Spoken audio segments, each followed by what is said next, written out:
안녕하세요. 오늘도 사연살롱을 찾아주셔서 감사합니다. 서울에 살고 있는 30대 중반의 여성이에요. 저는 오랫동안 꿈꿔왔던 전원 생활을 정리하고 최근에 다시 서울로 왔어요. 살아보니 생각과는 좀 다르더라고요. 그곳에서 겪었던 황당한 일들을 얘기해보려고 이렇게 사연을 보내게 되었어요. 저는 미대를 졸업하고 회사에서 그래픽 디자이너로 일했어요. 벌이는 꽤 좋은 편이었죠. 본가에서 독립해 살며 어마어마한 강남 원룸 월세를 내고도 저축까지 하고 살았을 정도니까요. 그 무렵 친구 소개로 남자를 만났어요. 건축사무소에 다니는 건축사였죠. 우리는 첫 만남부터 잘 통했어요. 성격도 잘 맞았고 가치관이나 미래에 대한 계획도 비슷했거든요. 특히 신기했던 건 그 사람도 저처럼 전원생활에 대한 로망이 있더란 거였죠. 우리는 6개월간의 짧은 연애를 끝으로 결혼했어요. 그리고 3년 정도 서울에서 신혼생활을 이어갔죠. 하지만 일이 바빠지자 우리 부부는 점점 지쳐갔어요. 결혼 후 이상하게 대형 프로젝트가 많이 들어왔거든요. 물론 그 덕에 돈은 좀 모을 수 있었죠. 커리어적인 측면에서 봤을 때 많은 도움이 됐던 것도 사실이고요. 하지만 일상생활에 대한 불만은 점점 커져갔어요. 저희 둘 다 돈은 있어도 쓸 시간이 없을 정도였거든요. 그러던 차에 시골집 시공을 맡은 남편 동료한테 연락이 온 거예요. 공사를 맡은 집 근처에서 괜찮은 빈집을 발견했다더라고요. 남편과 저는 동료가 보내준 빈집 사진을 보자마자 홀딱 반했어요. 저희가 꿈꾸던 집이었거든요. 우리 부부는 그 주 주말에 그 동네를 찾아갔어요. 서울에서 차로 2시간이 넘게 걸리는 곳이었죠. 시골이라고 해도 완전 깡초는 아니었어요. 조금 걸어 나오면 편의점도 있고 병원과 마트도 있는 곳이었죠. 게다가 주변에 산과 들이 많아서 공기도 너무 좋았어요. 게다가 우리 마음에 들었던 결정적인 이유가 있는데 바로 이웃이었죠. 그곳에는 저희 말고도 시골 생활을 즐기려는 젊은 부부가 좀 있었어요. 대개는 예술을 하는 사람들이었죠. 비슷한 취향을 가진 사람들과 어울려 살 수 있다니 얼마나 멋져요. 그래서 우리 부부는 오랜 꿈을 실현하기로 했어요. 그리고는 각자 회사에는 퇴직 신청을 했죠. 그렇다고 저희가 아무 준비도 없이 무작정 일을 관둔 건 아니에요. 우리 부부는 직종 특성상 프리랜서로 활동해도 돈벌이가 됐거든요. 직장 생활 때보다는 덜 안정적이지만요. 그렇게 저희는 서울 생활을 정리하고 시골로 내려왔어요. 저희는 시골에 있던 그 빈집을 정말 싼 가격에 살 수 있었어요. 거의 버려진 폐가나 다름없었거든요. 저와 남편은 그 집에 셀프 리모델링을 했어요. 사실 손볼 게 많아 새로 짓는 거나 마찬가지였죠. 서울에서 알고 지내던 건축 종사자분들도 많이 도와주러 오셔서 한두 달 정도 지나자 집은 금세 괜찮은 가정집으로 탈바꿈했어요. 누가 봐도 저 집 참 예쁘다. 저기 사는 사람은 행복하겠다. 하는 생각이 드는 집이 되었죠. 리모델링 공사가 끝나자 저희는 조금씩 동네 사람들과도 어울리게 되었어요. 인터넷에서 종종 그런 얘기를 들은 적이 있어요. 시골 사람들 텃세 때문에 외지인들은 오래 버티지 못한다고요. 그런데 막상 이곳에 와보니 괜한 걱정일 뿐이더라고요. 오히려 서울에서 느끼지 못했던 정과 친절을 느낄 수 있었어요. 대가를 바라지 않는 순수한 배려였죠. 마을 사람들은 저희 부부에게 참 잘해주셨어요. 농사 지은 것이 있으면 배추며 감자며 많이 가져다 주시기도 했고요. 저희 부부도 음식을 하면 마을 분들께 나눠드리고 서울에 다녀오면 빵이나 케이크도 사서 선물로 돌렸어요. 마을에 살고 있는 젊은 부부들과도 잘 어울렸어요. 대부분 저희 또래였거든요. 20분 정도 거리에 분위기 좋은 술집이 있어서 마을 사람들은 밤마다 거기서 커피와 맥주도 마시며 수다를 떨었죠. 이곳에 오고 나서 저희 부부의 금슬도 자연스레 좋아졌어요. 우리가 원하던 집에 좋은 이웃들까지. 정말 아무 문제 없이 우리 부부가 소망했던 대로 살 수 있을 줄 알았어요. 그 사건이 일어나기 전까지는요. 사건은 평화롭던 마을에 한 여자가 들어오면서 시작됐어요. 문제의 여자는 혼자 살면서 동네에서 가장 큰 집으로 이사를 왔어요. 사람이 이사 온 게 왜 사건이냐고요? 그 여자 겉모습이 좀 그랬거든요. 나이는 저보다 좀 많은 것 같았어요. 30대 후반에서 40대 초반? 딱 봤을 때 나가요 아가씨 느낌이었어요. 서울에야 그런 사람들을 보기 쉽지만 시골은 아니잖아요. 게다가 시골에 살 사람 옷차림이 아니었어요. 화려하고 타이트한 원피스에 항상 하이힐만 신고 다녔거든요.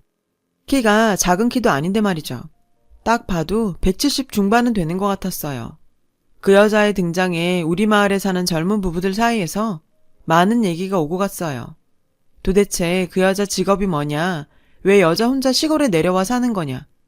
확실한 건 그 여자가 자신을 불쌍한 과부라고 소개했다는 것 뿐이었어요.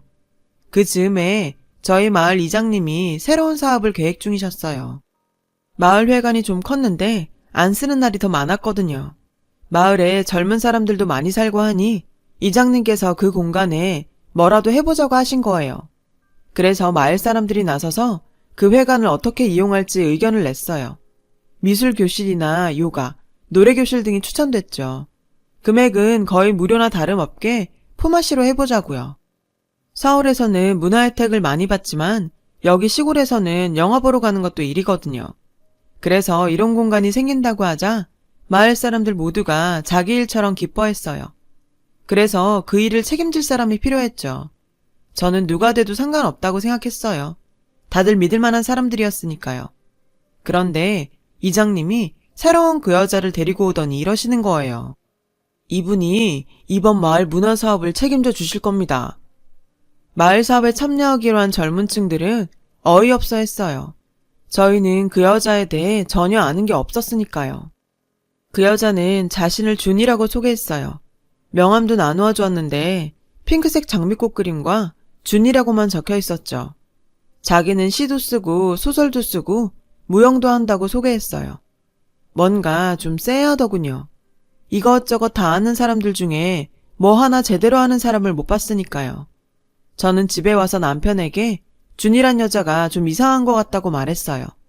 그랬더니 남편은 뭐가 이상하냐고 되묻더라고요.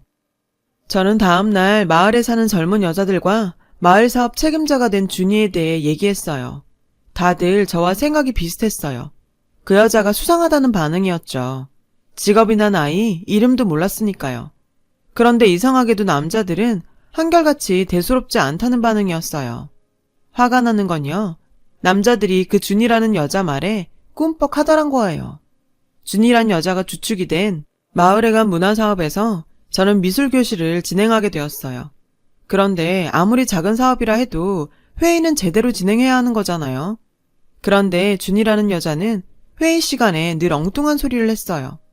거의가 감상적인 얘기들 뿐이었어요. 어젯밤에 하늘에 떠있는 별을 봤는데 그걸 예술로 승화시키고 싶다거나 폴벌레 소리가 너무 구슬퍼서 노래로 만들고 싶다거나 이런 식이었죠. 근데 또 이 여자가 그렇게 만만하지도 않았어요. 동네 언니 하나가 참다 못해 그 여자한테 한 소리를 했거든요. 우리도 먹고 살기 바쁜데 회의가 이렇게 진행이 안 되면 어떡해요. 빨리빨리 뭘 할지 정해야죠. 그랬더니 이 여자가 갑자기 큰 소리로 펑펑 우는 거예요. 자기는 이사 온 지 얼마 안 돼서 도와주는 사람도 없이 너무 서럽다나요?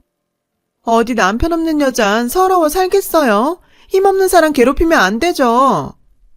졸지에 말을 꺼냈던 언니는 나쁜 년이 됐고 결국 준이에게 자기 뜻은 그런 게 아니라고 사과를 해야 했어요. 그래도 준이는 자기 억울하다며 언니를 나쁜 사람으로 몰고 가더군요. 결국 그 언니는 다시는 회의에 나오지 않게 되었어요. 게다가 마을 이장님이 그 준이란 여자 편을 들더라고요. 회의가 끝나자 준이가 다 같이 술 마시러 가자고 했는데 솔직히 여자들은 그러고 싶지 않았거든요. 준이와 마을 이장님 그리고 젊은 남자들끼리 시내 노래방에 간다길래 여자들은 따로 모였어요. 근데 그 여자 좀 구리지 않아? 왜 본명을 안 쓰고 가명을 쓸까? 그런데 제가 사람들에게 이야기하지 않은 사실이 하나 있어요. 제가 준이의 신분증을 본 적이 있거든요. 다 같이 카페에 가서 커피를 마신 적이 있는데 그때 준이가 자기가 사겠다면서 지갑을 열었어요. 지갑에서 신용카드를 꺼내다가 신분증을 떨어뜨렸는데 그때 신분증을 볼 수 있었어요. 사실 본 건 뒷면뿐이었지만요. 그 순간 준이가 무척 당황한 것 같았어요. 그때까지만 해도 저는 신분증 사진이 잘 안 나와서 숨기나 했죠. 아무튼 준이에겐 비밀이 좀 있어 보였어요. 전 이런 일에 끼이고 싶지 않아서 그때 일은 사람들한테 말하지 않았어요. 그런데 얼마 지나고부터 젊은 여자들 사이에서 저희 남편에 대한 얘기가 나돌더라고요. 사실 나 자기 남편이 준이네 집 앞에 차 세운 거 봤어. 둘이 불고기집에서 밥 먹는 것도 본 사람이 있다던걸? 혹시 자기 남편이랑 뭐 있는 거 아니야? 동네가 좁아 소문이 빠르더라고요. 하지만 전 남편의 편을 들 수밖에 없었어요. 진실이 뭐든 간에요. 하지만 저도 사람인지라 그런 소문을 듣고 나니 저도 남편한테 의심이 갔어요. 게다가 남편이 의심살 행동도 했고요. 준이는 항상 회의 때마다 저희 남편 옆자리에 꼭 붙어 앉았어요. 집에 있을 때도 남편은 전화가 오면 항상 나가서 받곤 했거든요. 요즘 들어 샤워를 자주 했고요. 의심이 꼬리에 꼬리를 물던 어느 날 저는 남편이 자는 사이에 핸드폰을 열어보았어요. 그런데 이게 웬걸? 비번이 걸려 있더라고요. 서울 살 때도 그런 거 하는 사람이 아니었거든요. 그렇게 제 마음속에선 의심의 불길만 활활 탔어요. 그렇게 일주일이 흘렀고 제가 시내에 장 보러 갈 일이 있어서 남편 차를 빌렸어요. 조수석에 장 본 걸 싣는데 글쎄 제 눈에 요상한 게 들어오지 뭐예요. 바로 여성용 핑크색 망사티 팬티였어요. 살다 태어나서 그런 요상한 건 처음 봤어요. 딱 봐도 입던 것 같았죠. 어이가 없더군요. 분명 남편의 외도를 잡은 것 같았어요. 상대는 준이가 분명했어요. 이 마을에 이런 걸 입을 건 그 여자뿐이니까요. 저는 집으로 가자마자 TV를 보고 있는 남편을 대파로 후려쳤어요. 남편은 영문을 모른 채 피하기에 바빴죠. 이 미친 인간아, 시골까지 내려와서 이게 무슨 짓이야? 전 남편 얼굴에 차에서 발견한 티팬티를 집어 던졌어요. 그런데도 남편은 아무것도 모른다는 표정이더라고요. 정말 억울하다면서요. 싹싹 빌어도 모자랄 판에 발뺌을 해? 그때였죠. 남편이 뭐가 생각났는지 차로 뛰어가더군요. 그리고는 차량 블랙박스에서 USB를 들고 왔어요. 저는 속는 셈 치고 남편과 함께 블랙박스 영상을 봤어요. 남편은 평소에도 마을 사람들을 차에 많이 태워줬어요. 그래서 영상에는 마을 사람들이 많이 보이더라고요. 한참을 보다가 남편이 영상을 멈췄어요. 영상 속에는 운전석에 탄 남편과 조수석에 앉은 준이가 보였어요. 영상 속의 남편은 식용유를 사야 한다며 내렸어요. 준이는 남편이 내리자 자기 팬티를 후다닥 벗어 바닥에 숨기더군요. 그리고 씩 웃는 게 보였어요. 소름 끼쳐서 저는 영상을 끄고 말았어요. 이게 미친년 아니야? 나도 모르게 욕이 나오더라고요. 순간 남편의 얼굴은 새하얗게 질렸고요. 딱 봐도 남편과 준이 사이에 무슨 일이 있긴 있는 것 같았어요. 저는 남편에게 핸드폰을 내놓으라고 했어요. 한참을 뻗대던 남편은 제가 불같이 화를 내자 핸드폰을 내놓더군요. 오해하지 마. 난 그냥 답장만 한 거야. 당신이 걱정할까봐 말 안 한 거라고. 준이한테 온 문자는 가관도 아니었어요. 보일러가 조금 이상한데 맞을 거죠? 비도 오고 너무 외로운데 한잔 할래요? 다행히 남편 말대로 남편은 거절 문자를 보냈더라고요. 그래도 말을 안 들어먹자 아예 준이 문자를 무시했고요. 그런데도 준이는 아랑곳 않고 문자를 보냈어요. 날이 참 좋아요.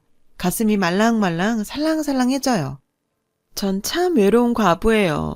오늘 현관문 안 잠글 거예요. 전 너무 어이가 없어서 당장 그 여자 집으로 가려고 했어요. 그런데 남편이 막더라고요. 마을에 이상한 소문이 난다고요. 남편은 모르고 있었지만 이미 마을에는 남편과 준이에 대한 이상한 소문이 돌고 있었죠. 남편과 준이가 추잡한 사이라는 소문이죠.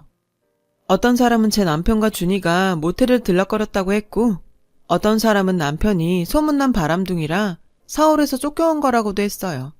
심지어 저는 남편의 상간녀라고 소문이 났죠. 그러다 보니 마을 사람들이 저희 부부를 대하는 태도도 전과는 확연히 달랐고요. 남편도 많이 억울해했어요. 자긴 지붕 고쳐달라고 해서 집에 가서 고쳐주고 딱 한 번 밥 얻어먹은 것 뿐이라고 했죠. 오히려 준이가 제 남편을 유혹하고 집착하는 거였는데 말이죠. 지금까지 남편을 의심한 게 미안했어요. 다음 회의 날이 되었어요. 저는 마을 사람들 앞에서 영상을 공개하려고 마음을 먹었죠. 그런데 준이는 나오지 않은 거예요. 그때였어요. 이장님이 씩씩대며 오더니 다짜고짜 제 남편의 멱살을 잡더니 소리치지 뭐예요? 우리 준이한테 뭔 짓을 한 거야? 내 놈이 어떤 수작질을 부렸길래 준이가 내 연락을 안 받는 거야? 내가 늙었다고 그러는 거야? 이혼남인 이장님은 준이를 좋아했던 모양이었어요. 준이가 네 놈한테 마음을 줬다 그러던데 둘이 어디까지 간 거야? 잤지? 말해봐. 이장님까지 나서서 그러니 동네가 한바탕 뒤집어졌어요. 어디를 가나 사람들이 제 남편과 이장, 그리고 준이의 삼각관계에 대해 떠들어댔어요. 그리고 다들 저를 치근한 여자로 쳐다봤어요. 제가 절대 아니라고 해도 소용없었죠. 그래서 남편과 저는 준이의 집으로 찾아갔어요. 하지만 아무리 문을 두드려도 대답이 없더라고요. 그때 남편이 준이의 집을 고치면서 명함을 봤던 걸 기억했어요. 우리 부부는 남편의 기억을 토대로 검색창에 그 바를 쳐봤어요. 다행히 있더군요. 우리는 당장 서울로 가는 고속도로를 탔어요. 도착해보니 밤 12시가 넘었더라고요. 밤업소라서 불이 환하게 켜져 있었죠. 차림새도 그렇고 신분도 불분명했던 걸 보면 술집 마담이나 꽃뱀이 분명하다고 생각했어요. 간판을 보니 제대로 찾아온 것 같더군요. 우리는 가게로 들어갔어요. 그런데 일반 술집이 아니더라고요. 가게 안에는 화려한 화장과 야한 옷을 입은 덩치 큰 아가씨들로 가득했어요. 잠시 뒤 우리는 황급히 나오고 말았어요. 그곳은 트랜스젠더 바였거든요. 다음날 마을회관에서 긴급 비상회의가 열렸어요. 저랑 남편이 요청한 자리였죠. 이장님은 급한 용무가 있어서 빠졌고 나머지 마을 사람들은 다 모였어요. 다들 뭔 일인가 싶은 표정이었죠. 저는 밤새 준비해간 PPT 문서를 대형 TV에 띄웠어요. 그간 마을에 떠돌던 소문의 내용과 출처, 그리고 그에 따른 반론과 증거를 담은 문서였죠. 마을 사람들은 코웃음을 치며 창피한 줄도 모르고 지 남편 욕보이려고 이런 짓까지 벌이냐며 비아냥댔어요. 저는 그러거나 말거나 굳은 표정으로 발표를 시작했어요. 처음에는 시큰둥하던 마을 사람들은 블랙박스에 찍힌 준이의 엽기적인 행각이 담긴 티팬티 영상을 보고는 서로 웅성대기 시작했어요. 그 여자가 씩 웃는 장면에선 욕도 나왔죠. 이어 지난밤 남편과 찾아갔던 문제의 바 영상이 흘렀어요. 그 영상에는 준이도 찍혀 있었어요. 바 안쪽 자리에서 손님과 웃고 떠드는 모습이었죠. 여기는 준이 씨가 근무하는 바예요. 정확히 말하자면 트랜스젠더 바죠. 제 말에 젊은 사람들은 놀라서 입이 쩍 벌어졌고 연세 드신 분들은 그런 바가 뭔지 몰라서 멀뚱거리셨죠. 보다 못한 청년 하나가 설명을 해드리자 다들 어쩔 줄 몰라 했어요. 준희 씨가 어떤 사람이건 관심 없어요. 그 사람의 성 정체성에 대해서도요. 전 단지 억울한 누명을 쓴 제 남편을 지키려고 이 자리에 나왔어요. 더 이상 내 남편을 술자리 안주거리 취급을 하는 걸 볼 수가 없으니까요. 정확한 사실 확인도 안 하고 소문을 만든 사람, 그 소문을 퍼뜨린 사람. 저 절대 용서 안 해요. 허위사실 유포로 고소할 겁니다. 그동안 신나게 소문을 퍼뜨렸던 마을 사람들은 겁먹은 표정이 되었어요. 그중 소문의 진원지로 밝혀진 슈퍼집 아줌마는 하얗게 질린 얼굴로 제 남편한테 쪼르륵 달려가 억울하다며 자신도 들은 소문이라고 하더군요. 몇몇 사람들은 미안하다고 사과를 하는 사람들도 있었고요. 그때였어요. 밖에서 찻소리가 들리더니 이장님과 준이가 한껏 꾸민 차림으로 들어왔어요. 이장님은 들뜬 표정으로 중대 발표가 있다며 제 손에 들린 마이크를 뺏어 들었죠. 중대 발표는 다름 아닌 결혼 발표였어요. 이장님과 준이가 결혼을 한다더군요. 준이는 이장님과 팔짱을 낀 채 아양을 떨고 있었고 이 모습을 본 마을 사람들은 경악스러운 표정을 지었죠. 분위기가 이상하다는 걸 느낀 이장님은 다들 왜 그러냐고 물었고 슈퍼 아줌마가 참다 못해 소리쳤어요. 준이가 트랜스젠더야. 그 말에 준이의 얼굴이 하얗게 질렸어요. 그리고는 서둘러 도망을 치려고 했죠. 그 순간 준이한테 당했던 언니가 그 앞을 막아섰어요. 뭐야, 동네를 쑥대밭을 만들어 놓고 넌 도망가는 거야? 그러자 마을 여자들이 언니 옆으로 가서 준이를 막아섰어요. 상황이 이쯤 되자 준이는 본색을 드러내더군요. 아, 시골 사람들이 사람 빡돌게 하네. 아줌마들 다치기 싫으면 비켜. 걸걸한 남자 목소리에 이장님은 그 자리에 주저앉았어요. 그날 준이는 마을 여자들과 몸싸움을 벌이다 파출소에 끌려갔고 이장님은 준이를 고소한다고 길길이 날뛰었어요. 준이 사건으로 마을에 쓰나미가 휩쓸고 간 이후 더 이상 제 남편에 대한 얘기는 나오지 않았어요. 오로지 준이와 이장님의 엄청난 썸씽 스토리 뿐이었죠. 하루는 슈퍼 아줌마가 그러더군요. 따지고 보면 자신도 피해자라며 그동안 마을 이장이 우리 부부랑 친하게 지내면 앞으로 국물도 없을 거라고 엄포를 놓고 다녔다더군요. 준이가 제 남편을 좋아하자 시샘을 냈던 것 같아요. 저희 부부는 그렇게 마을 이장 주도하에 왕따를 당했던 거죠. 그렇게 사랑하는 여자를 홀로 독차지하려고 했던 마을 이장은 결국 그녀로 인해 독박을 쓰게 되었어요. 명품 백이며 구두, 신형 휴대폰까지 그동안 이장이 준이한테 갖다 바친 선물만 해도 돈 1,000원 될 거라고 하더라고요. 하지만 이건 빙산의 일각일 뿐이었어요. 이장이 준이한테 투자 명목으로 1억을 줬다는 거예요. 하지만 준이는 투자가 아닌 일종의 선물이었다며 갚을 생각이 없다고 딱 잡아떼고 있고요. 거기다 프로포즈를 하면서 조상 대대로 내려온 땅을 준이 앞으로 명의 이전까지 해주는 바람에 집안에선 난리가 났죠. 도로가 난다는 소문 탓에 땅값이 20배나 올랐다는데 아주 큰일 난 거죠. 준이는 딴 건 몰라도 그 땅은 절대 못 내준다고 딱 버티고 있다니까 앞으로 두 사람 사이에 법정 싸움은 당연한 거 아니겠어요? 사랑 한번 요란하게 했다가 패가망신 당하게 된 꼴이죠. 저는 결국 마을 사람들을 고소하지 않았어요. 대신 공개 사과를 받았죠. 그리고 얼마 지나지 않아 마을 사람들은 아무 일 없다는 듯이 우리 부부를 대하게 되었고요.